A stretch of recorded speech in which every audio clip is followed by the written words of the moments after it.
Hello and welcome back. Today we are tackling the biggest eyesore in my house, and it also just so happens to be the first thing people see when they come in. Let's check it out.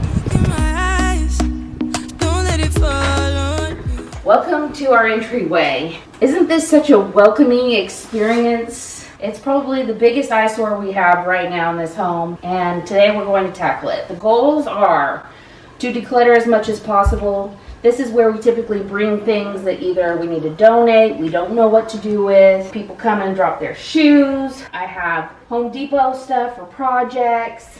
I have giveaways. There's sort of a little bit of everything over here. We're going to declutter as much as possible, and we're also going to clean because I'm pretty sure we'll find some mutant dust bunnies under there. Hopefully, that will be great content for you guys. Eventually, I'd like to do a little budget-friendly makeover here. Kind of keep it minimalistic. As you can see, all this junk here takes up half of the hallway. So we really need to downsize this. Let's get started. When I'm faced with an overwhelming space like this, that I just don't know where to begin or what to do with all this stuff, I will become paralyzed. I'm not going to film that for you guys because who wants to see me there staring at a space? So one thing that I have found that works for me is to focus on one thing. In this case, I could see there was a ton of trash. So I just focused on that one thing, and that gave me a good bouncing off point. All right, I got most of the trash picked up, and I had the girls take their backpacks and their shoes, and Steven just got done loading up all the giveaway stuff. Thank you, Steven. You're welcome. We still have a little bit more giveaway stuff, and we got to put this project stuff away.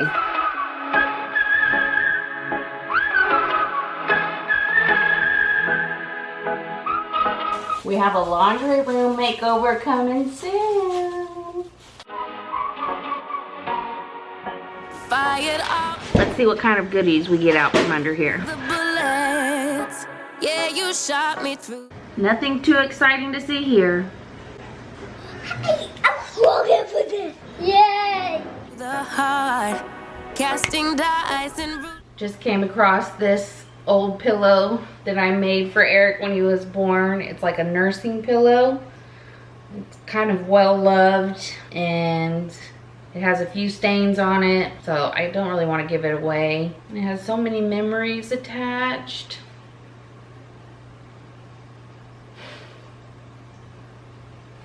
It's hard for me to throw away, but I know that's the right decision.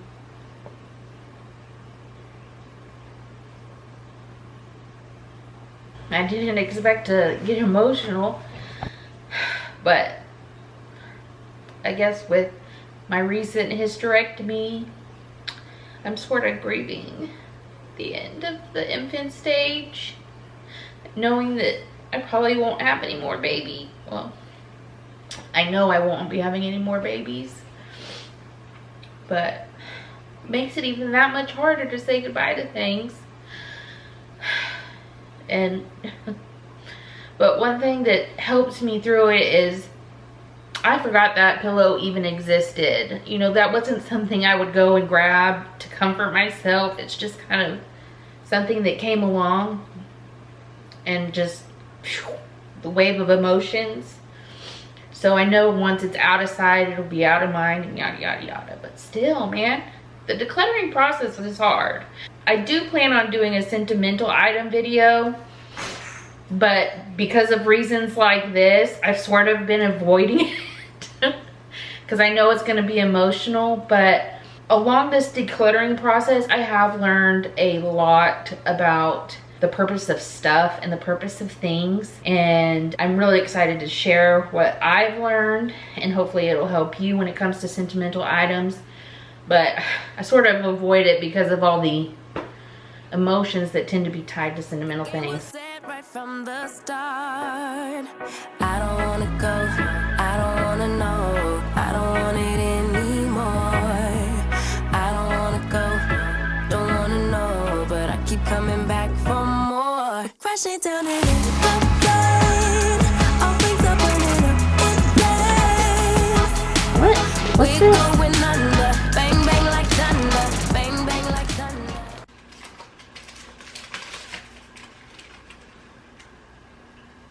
Dear members and friends of First Presbyterian Church, enclosed you'll find a record of your payments and special gifts for the first 3 quarters of 1978. I won't read the whole thing to you, but if you want to pause it to read it, you're welcome to. But basically, it's just a copy of their pledges and their contributions to their church in 1978. Let's see how Mama and Papa did. So they pledged $10 weekly with a total pledge to date $290. How cool is that? If you remember from our garage makeover, I'll put the card up here for you to click if you'd like to go watch it. I found a receipt from a car repair that my grandpa had done, and his signature was on it, and it was just really neat. So I have this now that I can put with that, and I decided to keep that and either frame it or put it in some sort of photo album. I'm guessing that car repair receipt eventually came from here because, from my understanding, they use this secretary to write letters, check their mail, pay bills, that sort of stuff. So it's really cool that some of these things are kind of tucked away in here. I wonder if there's anything else. Maybe we'll be surprised.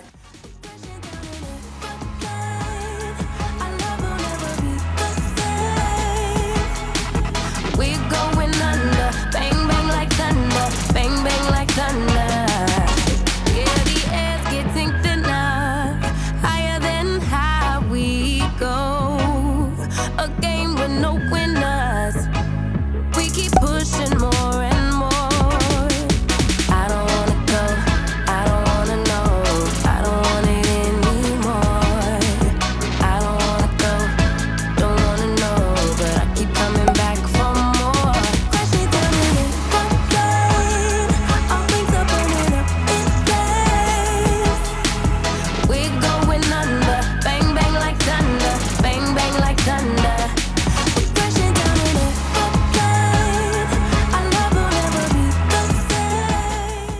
We're actually planning on giving this to my brother, mainly because it is a flat surface that is right in the entryway and collects all the stuff. I really don't have another good place to put it. Functionally speaking, we don't need it. Hopefully he can find some good use out of it and love it the way it deserves to be loved. But I want to know from you guys, when it comes to furniture, especially antique furniture that has been in your family, what do you do? Do you make it a priority to find a use for it, or do you just not get attached? For instance, for this particular item, I don't have any memories or emotional things tied into it other than it belonged to my grandparents, whom I loved dearly.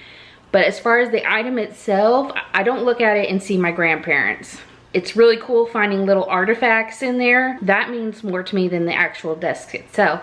But my mom, on the other hand, you know, things like this are very important to her. And, you know, once you give it away, you can't ever get it back, kind of thing. I'm thankful my brother was willing to take it and it's staying in the family and I don't have to feel bad about it. But, you know, Mom and I go back and forth on these things, and I realize she has memories attached to it too that I don't, and she doesn't have any room to keep it as well. So it's kind of a tricky situation, but I want to know what you found works for you in the comment section. We're going under, bang bang like thunder, bang bang like thunder.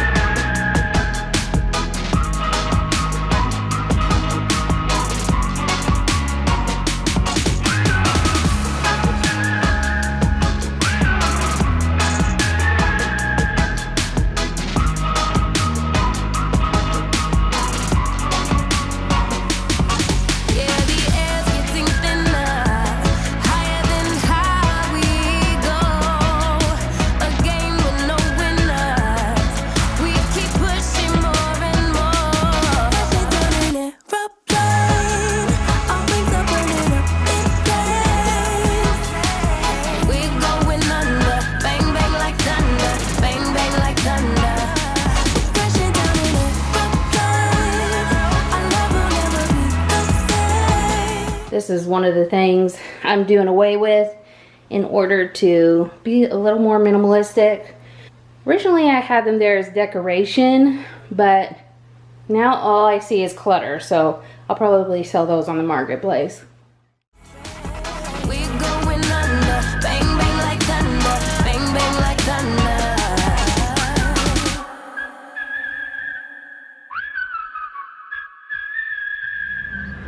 We just went from eyesore to eye candy in this house. Completely decluttered and cleaned. Before I show you the final reveal, let's revisit what it looked like before.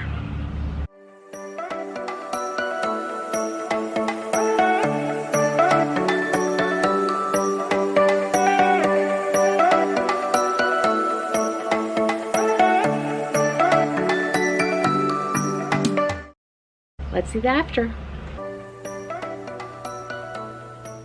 Thank you so much for watching and joining me on this decluttering journey. Be sure to subscribe before you go and hit that notification bell so that you don't miss next week's video. I'm going to have a budget-friendly laundry room makeover. You're not going to want to miss it.